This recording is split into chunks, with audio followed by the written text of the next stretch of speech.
I never imagined that the day I buried my husband would also be the day I buried the last illusion of my family. The chapel smelled like lilies and polished wood.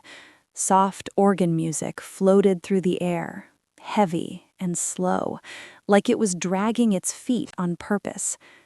Outside, the sky was the color of wet ash, not storming, not clearing, just suspended in grief.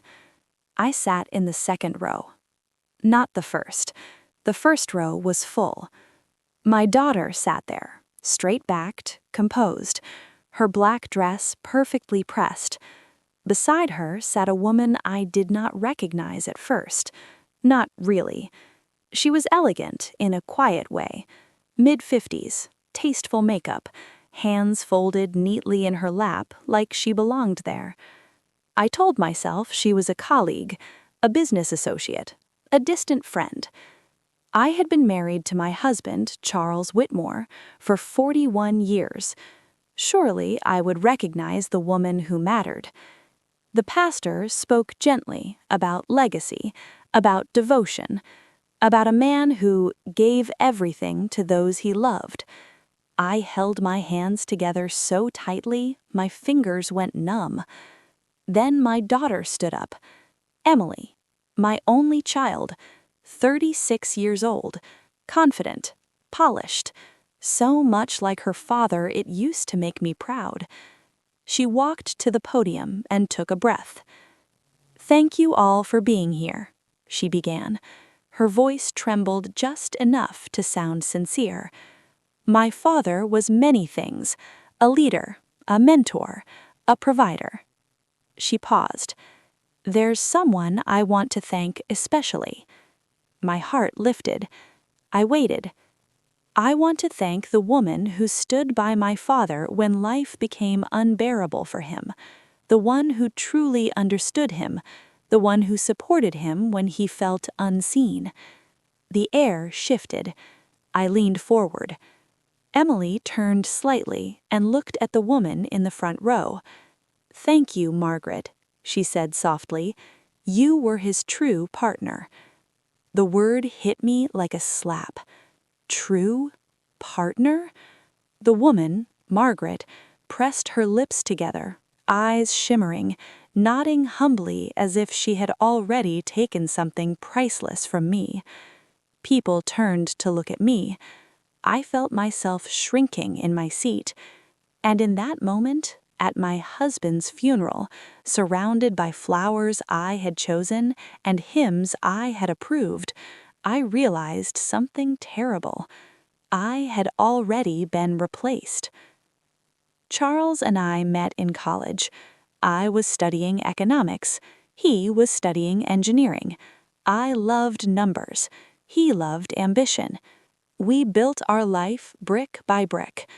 When Emily was born, Charles took my hand and said, "You don't need to work anymore. I'll take care of us." I believed that was love. I left my job. I raised our daughter. I managed the home. I hosted his colleagues. I learned to cook meals that impressed his bosses and smile through conversations where my own thoughts didn't matter. He grew distant slowly, not cruelly, just absent.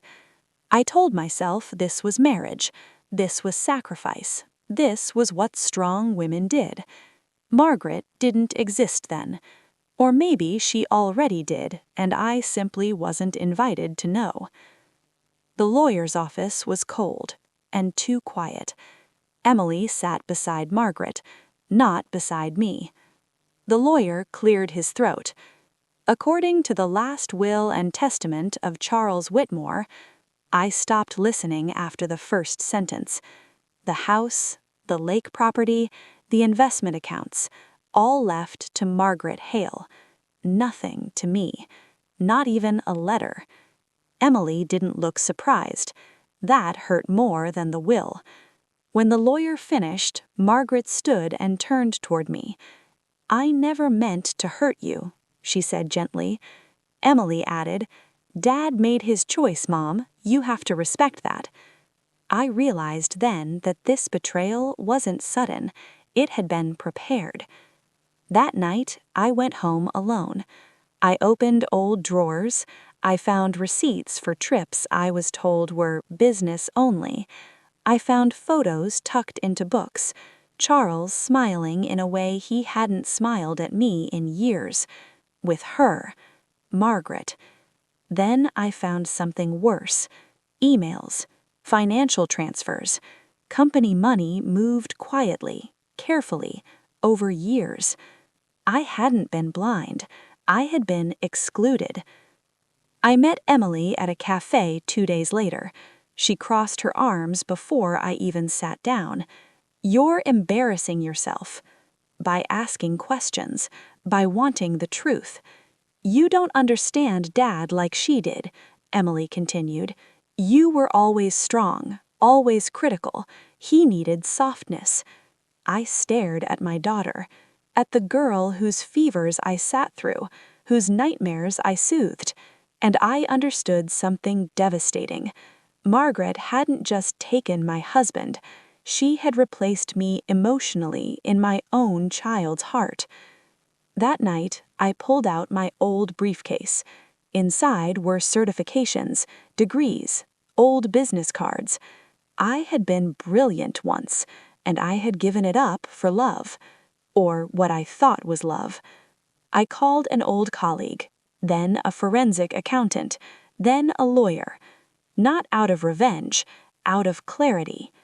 The investigation took months. Margaret's image cracked. Company money, tax violations, fraud. Emily stopped calling. The court ruled in my favor. Margaret lost everything Charles had stolen for her. She never looked at me again. 2 years later, Emily came to my door. She looked older, quieter. "I was wrong," she said. I hugged her, but something had changed. I forgave, but I never returned to who I was. I live by the coast now. I consult again. I wake up every morning knowing this. I was not abandoned because I was weak. I was abandoned because I was strong enough to survive being erased. And sometimes, understanding everything means losing everything first.